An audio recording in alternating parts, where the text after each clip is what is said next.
Now we have a question from Bradley Wilkerson. What got you into Fire Emblem?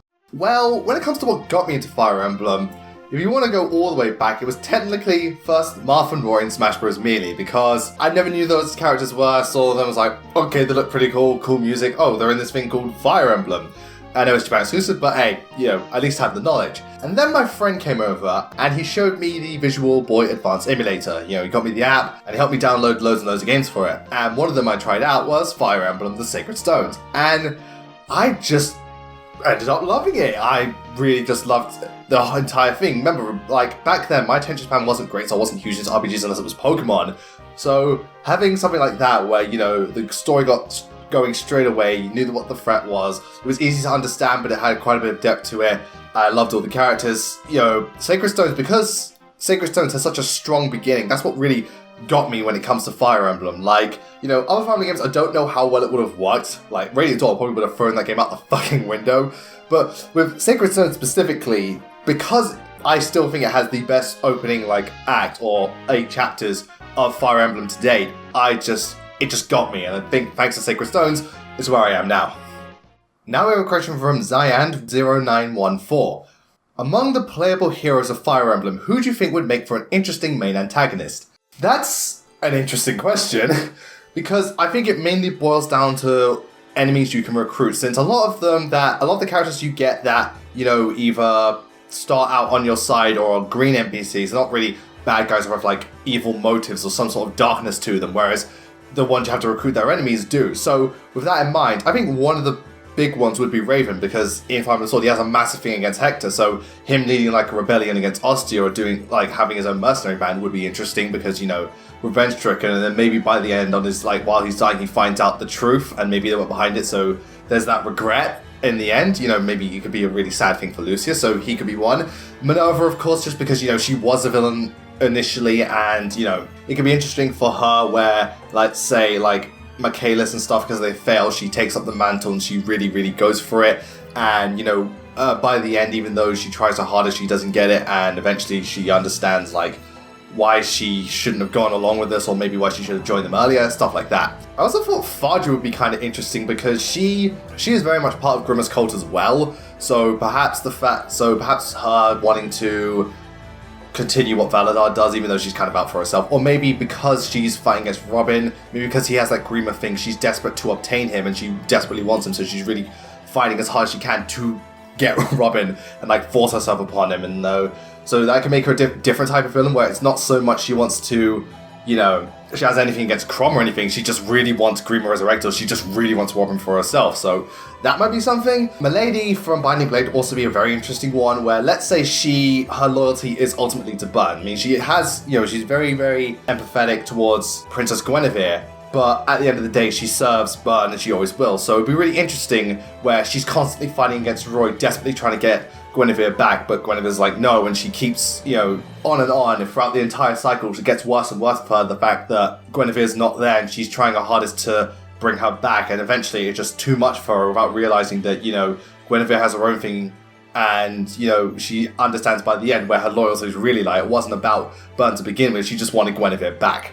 And finally, this one's kind of an iffy one, because they kind of are villains depending on the pathway, but Keaton and Caden, they were major villains, because even though they have their own chapter where, they don't like outsiders, it could be interesting where, say, because of all the conflicts that Nora and Oshido have, more of their kind get hunted and stuff like that. For instance, they join forces and start taking the fight to them because of all the conflicts going on. So you can see how both sides have done wrong, and it's the fault of both nations constantly having clashes with each other. And I think it would be interesting to see how, just the fact, even though Nora and Ashida are the big nations, the fact they keep fighting, it ripples onto others too, so it's not just confined to them. Next up, we have MOONANGELFIRE, who asks, what was the one paralogue in Awakening of Fates that made you want to throw your 3DS across the room? Well, with paralogues, most of them didn't get me that angry, but I will say, when I first played it, rival bands really pissed me off in Awakening. I just couldn't stand that map. I didn't understand Fire Emblem as well as I do now, so these days it's not that bad of an issue. I still think it's kind of annoying, but I really didn't like that chapter. Fates, on the other hand, there was Shiro's paralogue, which that one varies a lot to me depending on how quickly you get Shiro. but I think it was in Revelations, where it was towards the end of the game, you know, and I supported Camilla and Ryoma together. So it took a while, and they're both really high level, and by that point, Shiro enters, the enemy's really strong, and him, like a dumbass, keeps walking straight towards them and dies within the first turn. I had to do, like, really try with, like, rescue chaining and dance and getting Zora to get people to move twice just to get Shiro out of harm's way, because he's a fucking moron! Tsukuyomi asks, what do you think of the anime A Silent Voice? Oh man, this anime is just unbelievable. I actually got to see this at a Picture House screening in London all the way back in February 2017, and I just can't believe how incredible the film is. It's got all the things that make a film great. You know, it's really a good story, very interesting characters. It's so beautifully animated with the gestures and like how they do the sign language. It's incredible, and the music is fantastic. But what I love most about it is it doesn't bullshit around, and it writes the characters in a way that is very, very down to earth. Like what the characters do, some of it is kind of horrible and it is hard to sit through. But when you look, it's like, yeah, realistically, like kids would do that at that age. And a lot of the themes it brings up about suicide, and, you know, how people, how every single person that is involved with bullying is affected. It's not just the victim, it's also the one responsible and the people outside of that, but it also reflects how, you know, people are quick to turn in order to not get in trouble, and how it just, like, has so many themes that are so expertly addressed in a way that's, it's not forceful and it's not disturbing, but it brings them up and it doesn't shy away from them. And I think it balances that beautifully. It's an absolutely beautiful, amazing film. And it's a type of film I don't think just everyone will watch, but I think kids especially, like young people, should definitely watch this film, because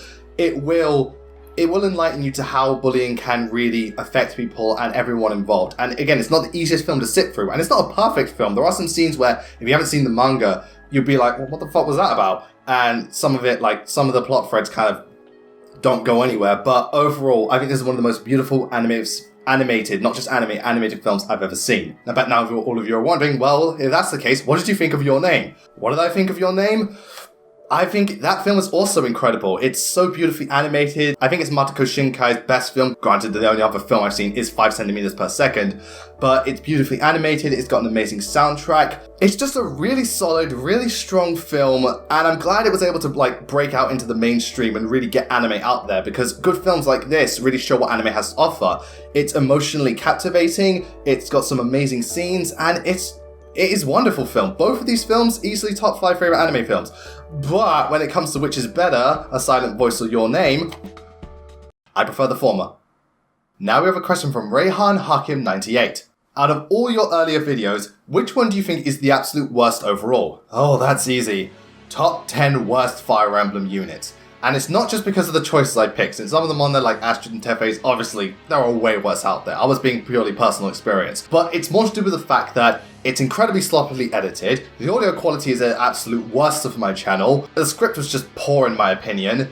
And just like, I did the one thing I really hate using, which is looping clips over and over again. I always try to find clips that are different. I mean, if I have to loop, I have to loop. But like, it's just, I look at that video, even I was cringing when I was making the video. That was probably the one video I regret.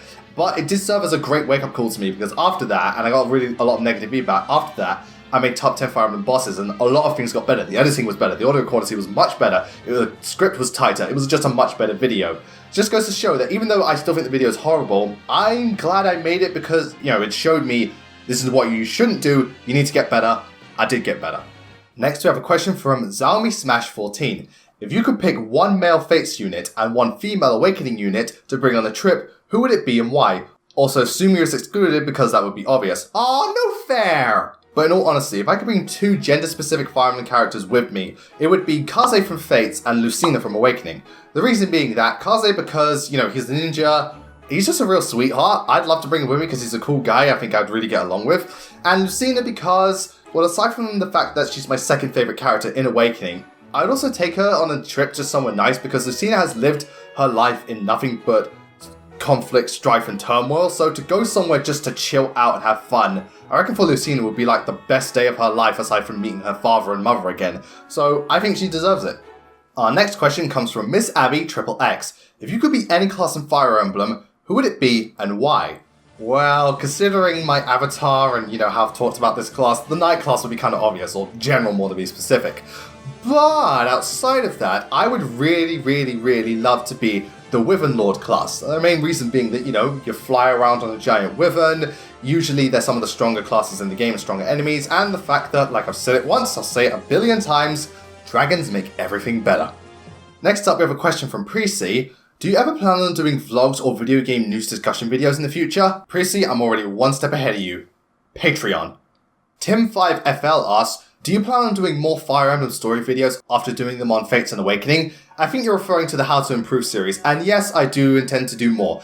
Right now, the ones I definitely have in mind are Binding Blade and Radiant Dawn, because, I have bones to pick with both those games, but not just in terms of story, I'm talking about everything, so it might just be a how to improve the games as a whole rather than just the story, but the story is definitely part of them. As for other ones, depends on the game, since other Fire Emblem games like Path of Radiance and Blazing Sword, I don't have much to nitpick at, and even if I did, again, it would feel like nitpicking rather than actual constructive, reworking and stuff like that. Maybe, it depends on how the series goes, but also the series will cover, like, a lot of anime and stuff, so I'll have to wait and see. I don't know how quick I'll get around to doing it, but, I'll definitely will do more for Fire Emblem, just probably not the entire series, because the entire series doesn't need it, to be honest.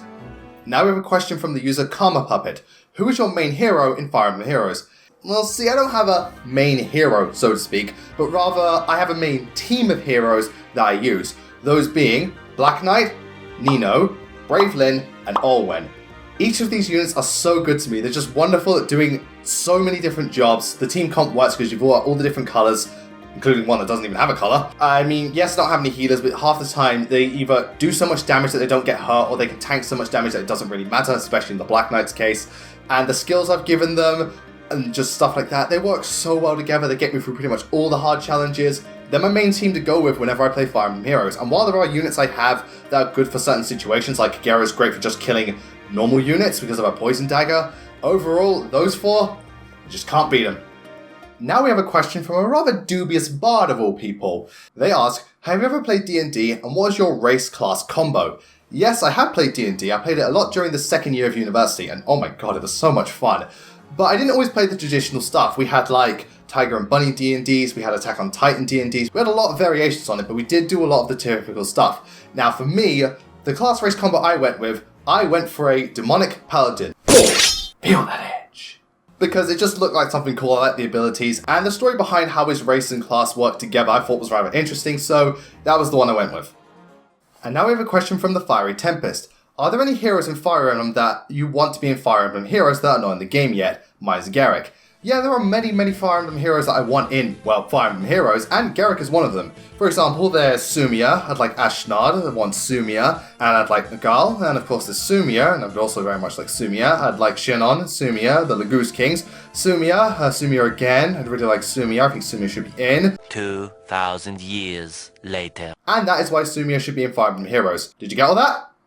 Okay, here's a funny question from Chris the Fields. What are some of your most unorthodox opinions in Fire Emblem? Dude, watch any of these videos, and there's your answer.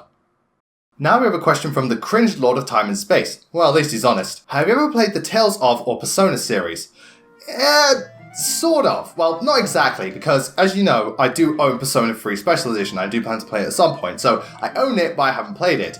Same thing goes for Tales of Symphonia. Own the game, haven't played the game, but I do want to get around to it, so not played, but at the very least, it's something I will play, and you can guarantee I will because I have the game, so I'm not going to buy something and not use it. And now we have a question from the one and only Omniblade. Is Daybreak still the worst Fire Emblem chapter? No, there is much worse now. I mean, don't get me wrong, I still don't like Daybreaks and the way it's structured and pretty much everything about it, but there is much worse to come out of the series. After all, after that game I was playing Binding Blade and, chapter 14 and 14X, fuck those levels. And then you got to Fire Emblem Fates, which, while it had overall really good map design for the most part, you had stuff like Fort Dragonfall, which was a snort fest, you had the Endgame of Conquest, which was bullshit, and you had most of Revelations, which was and of course there's Fire Emblem Echoes. Need I say more? And now we have a question from Brandonamaya. When did you figure out Fire Emblem was your favourite series?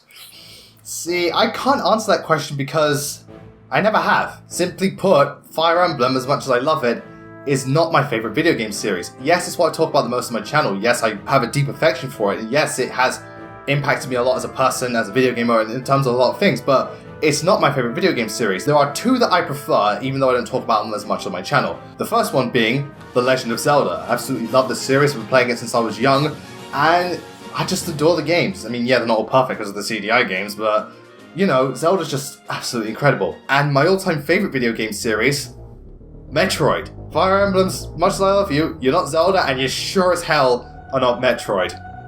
Okay, this next question is actually very important from Gabe the Green. Are there any old countdowns you would consider remaking as either your opinions have changed or you want to improve the quality of them? Yes, yes, yes, there are many videos that I want to remake because I just don't like how they are now. I mean, it's all part of the learning process, you know, you see how you evolve over time, and I do appreciate what those videos did for me starting out, and I still, you know, I enjoyed making them, but looking back, they really do need changing. Stuff like, you know, top 10 worst Fire Emblem units, probably top 10 worst Fire Emblem classes, top 10 Fire Emblem lords, top 10 least favorite Monster Hunter monsters, that kind of thing. They just need changing because either they're too long, they're poorly edited, they're poorly scripted, or they just don't hold up, or my opinions have changed. Now, granted, not all of them are going to be remade. It's something I will do soon, but it's not all of them are going to be remade. Like, I don't need to remake top 10 disappointed anime, I still think that's fine, or top 10 Fire Emblem boss fights, I think that's fine. Just a good chunk of them, at least up until around, I don't know, before I became BlazingKnight pretty much. Up until then, those ones might need remaking, some of them don't need remaking at all, just leave them be. You know, you don't want to try and remake everything you do because for me, even though those videos aren't good, they're a reminder of like what not to do sometimes and how I can stay away from falling into those traps again because they're up there and then sometimes on daily basis I do get negative comments, but they reinforce what not to do and what to stay away from. So even though they will be remade, it's not like I can't just react like the past never existed. Soul Shadow 24 asks, what was your reaction to each DLC character in Super Smash Bros. 4? Well, the DLC reactions kinda went like this. You know, that was to be expected, but it's good to have you back. I didn't care for you much, but you're one of the better clones. Hey, it's our boy Roy. Good to have you back. I would be more shocked, but that fucking leak had to ruin everything. Oh great, another Fire Emblem character. Well, at least you have a unique moveset. I'm sorry, what? Huh. Why do I get the feeling she's going to be broken? Red Mage Joey is eager to know, since you're revealing yourselves and you do review type things with free-for-all, can you review games in a style similar to Some Call Me Johnny or reviewers that you also like?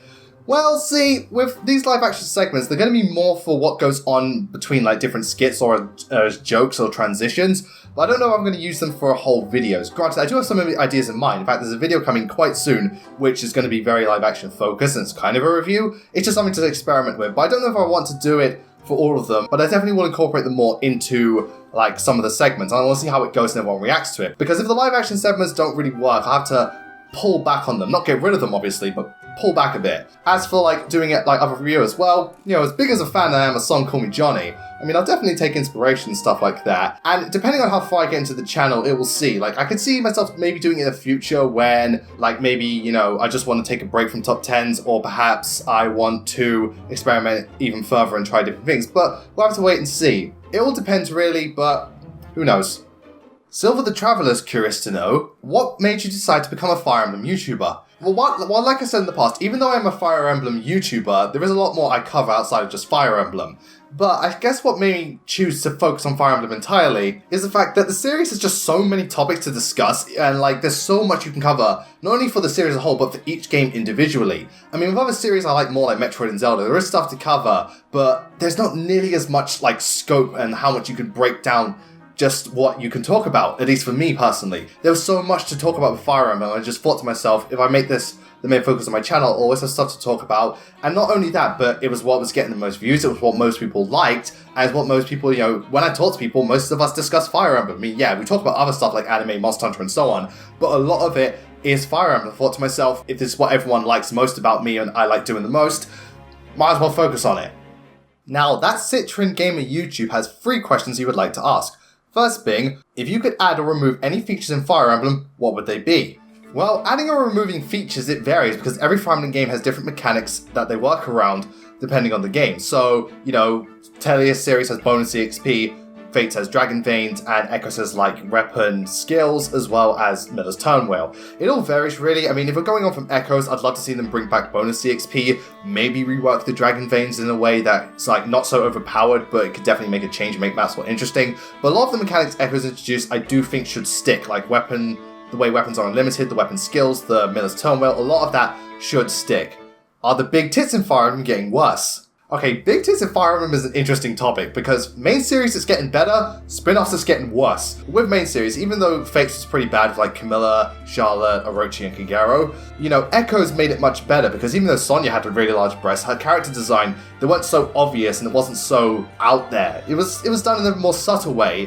And it worked. I think Echoes, because of the art design, you know, the sexualized characters, or the ones that look very sexy, it wasn't so in your face about it. Heroes, on the other hand, is just making it worse and worse and worse, because not only is Camilla's design, like, the way it's ripped, it's pretty bad, and same with Kagero, like, Jesus Christ, her fucking tits look massive in that thing. But also, later on, you get, like, the Bunny Camilla outfit, which, you know, kind of speaks for itself. And you get like Loki, and you get the summer outfits, and I thought it was pretty bad. And then I saw Kagero's bunny outfit. Now, I like big tits as much as the next man. But when I saw that in the trailer, I was just like, damn! How did you decide that your avatar was going to be the way it is? Also, I decided on my avatar because generally I just really like armor units and the Black Knights type of portrait. So I made a variation of that, gave it some extra features, tried to make it look unique but similar, you know, not obviously copy and paste, but not so out there you wouldn't even recognize it. And also make the color scheme lighter and more inviting rather than dark and evil because I'm not that type of person. I love the color blue. So, you know, that's what I kind of went with, and I refined it a few times, and, you know, I just made the design, and I really liked it. Plus, ironically, the design also lent itself to being very expressive a lot of the time, which was a bonus for me. Evil Win Chris asks a very important question. Do you think they can make a Fire Emblem style Mario Maker? They can, and they should. Fire Emblem Mario Maker or any type of RPG Mario Maker type game would be wonderful. Just designing your own maps, what units you can use, certain situations in your own stories, that'd be great because Mario Maker was a massive, well, for the Wii U was a massive success. And it was a really great game that really showed off just how creative people can be on the online world. So I would love that for people to make their own games because a lot of people have ideas for Fire Emblem games, but the most you can do is ROM hack or make it from scratch.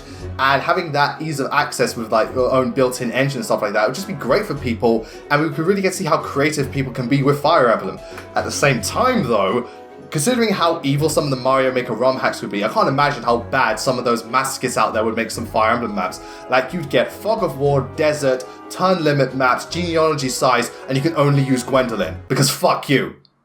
Now we have a question from Sir Pray as the 619. Do you ever think we'll get a Fire Emblem game from the Conqueror's perspective with a good story? Okay, so when it comes to the Conqueror's perspective, I reckon we will get it at some point, since Conqueror was like the first one to really tackle this, and even though it didn't do it well, you know, the idea is still out there. I reckon we will get it, and I will reckon it will be good, but not for a good number of games, because I still think for the most part, Fire Emblem will focus on the whole, you know, Lord goes forward, as, you know, the hero in trying to save the world from the Conqueror. I reckon, you know, they will focus on other things and we will get some more interesting stories, but ultimately I still think that's going to be the main focus. We're the good guy, stop the bad guy.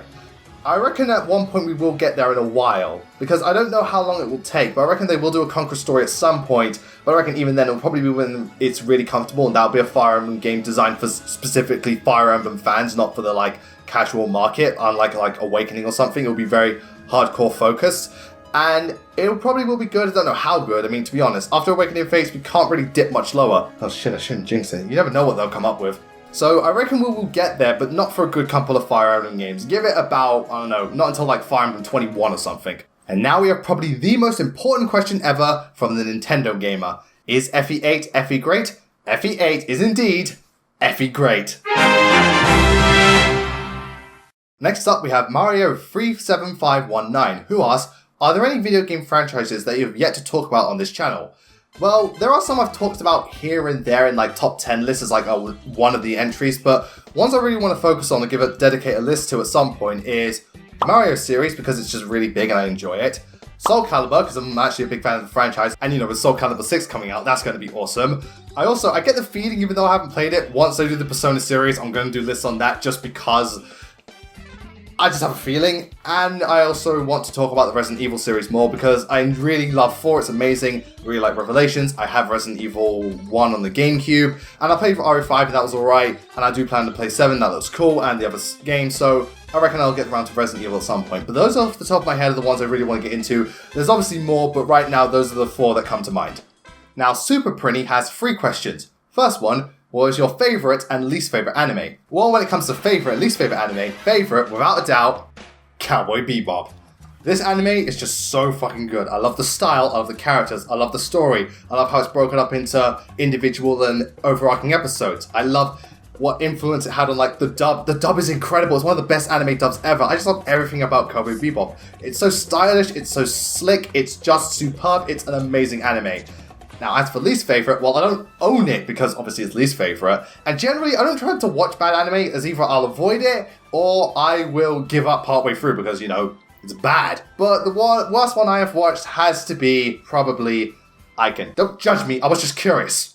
The reason Icon's one of the worst is pretty obvious because it's basically just a really trashy hentai without being a hentai, you know. It's just awful. Everything about it is just terrible. It's even one of those things where it's not even entertainingly bad. You just look at it and you're just like, ugh, it's awful. I got through all of it because I was curious just how bad it could be and, ugh, you know, ugh. Second one, have you ever rage quit at a fighting game? Now, rage quit in fighting games, yes, I've rage quit fighting games because fighting games can be incredibly frustrating. The ones I have rage quit, Smash Bros. Melee, I rage quit a lot younger because that game really knew how to piss me off sometimes. I rage quit Tatsunoko vs Capcom, mainly for the online fights, because you get those people who have infinite combo, and well, that's never a good time. And I also rage quit Soul Calibur 2 because of Weapon Master mode, because they give you such ridiculous stipulations that you had to go against. It eventually just got to the point where I was just like, you know what, fuck this shit, I'm out. And 3, who is the most difficult boss you've ever faced? Okay, so hardest boss I've ever faced. Well, there's so many bosses in my lifetime, some of which were hard back then, but easy now. The one I'd say, because of the skills I am and the type of games I play, the one I find the hardest personally is, for all of you who have played Bloodborne, the Blood-Starved Beast. Now, I know there are easy ways to beat him using fire weapons. You know, you can visceral him quite easily if you know how to get the timing right, and the blood, you know, the pungent blood cocktails.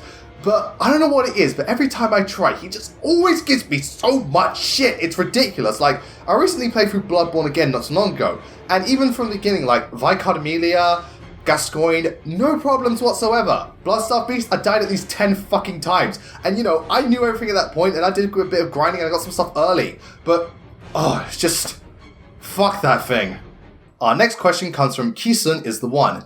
If they were ever to make a Fire Emblem anime, which game would they focus on? Well, here's the interesting thing. They technically already did it. But in all seriousness, I think you're referring to if they made one these days, so a recent anime, if those do it like in the next couple of years. Probably, most likely, they do Shadow Dragon again, just, you know, give it a proper revamp and tell the story properly. Or, I reckon they would do Fire Emblem 7 first, as, you know, a lot of people from the West and the East know Fire Emblem 7, and it is one of the more famous games.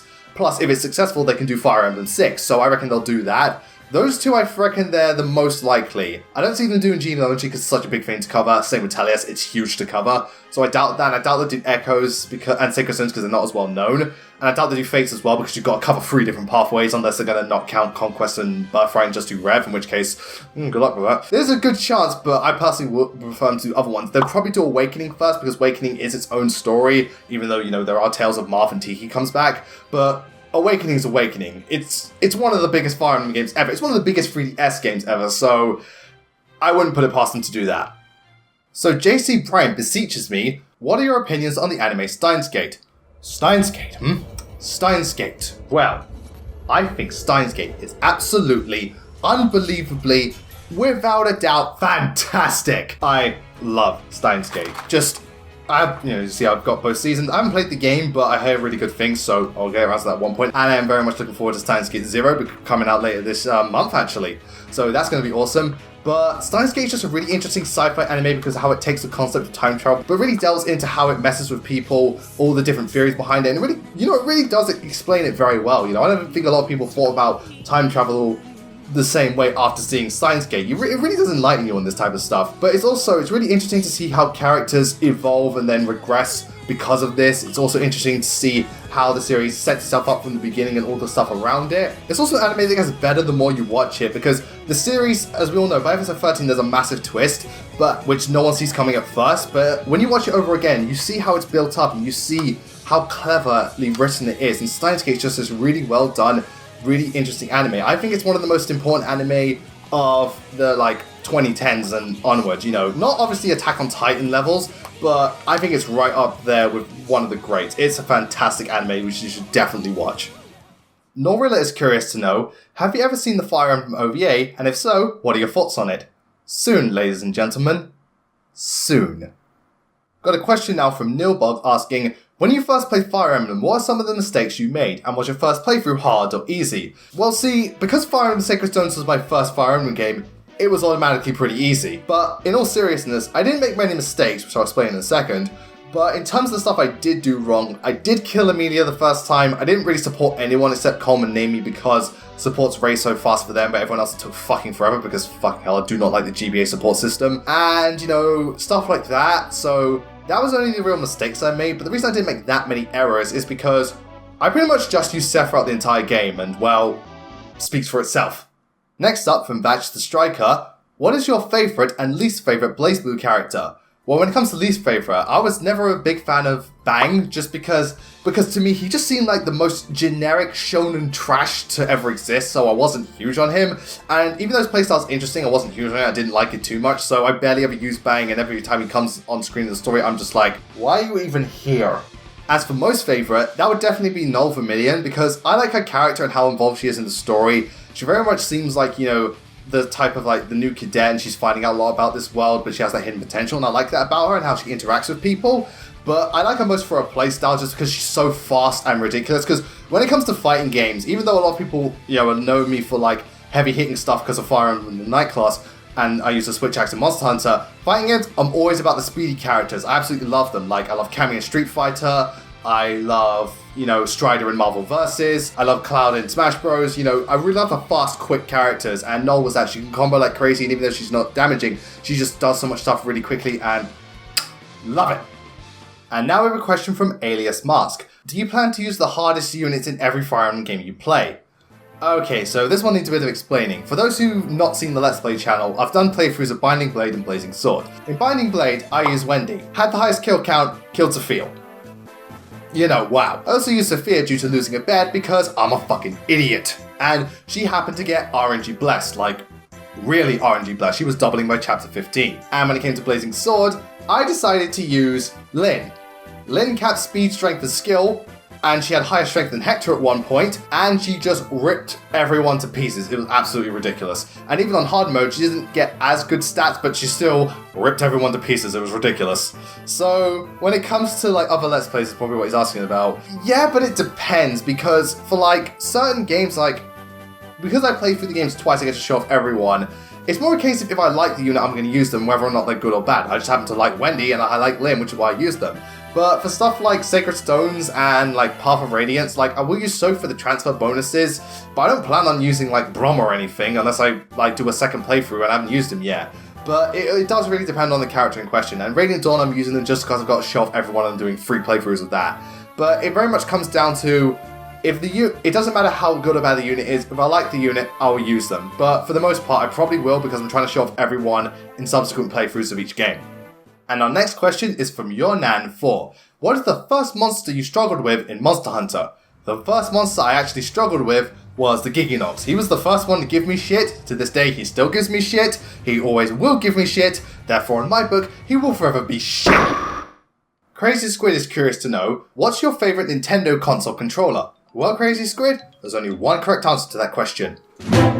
This one. Now, seriously though, the game controller, absolutely wonderful. I love it. I use it whenever possible, whenever games are compatible with it. The layout is odd, but it works so well. You know, it fits in your hand so well. It's really easy to control. You know, I love the C-stick. I mean, yeah, the D-pad kind of sucks, but it's not that big of an issue because not that many games use it. Just the triggers feel great. The button layout, there's not too many buttons. It's very simple. It's charming, and it is the only way to play Smash Bros. Properly. Like, I can use the Classic Controller Pro. I can use the gamepad. I can even kind of use the Wiimote and Nunchuck. But this is how you play Smash Bros. So Smash Bros for the Switch, better find a way to make it work, or you just lost your tournament scene. And now we have our final question from Thomas Dossett. My question to you is, what is your coping mechanism when dealing with people who are rude towards you when you express certain opinions about Fire Emblem?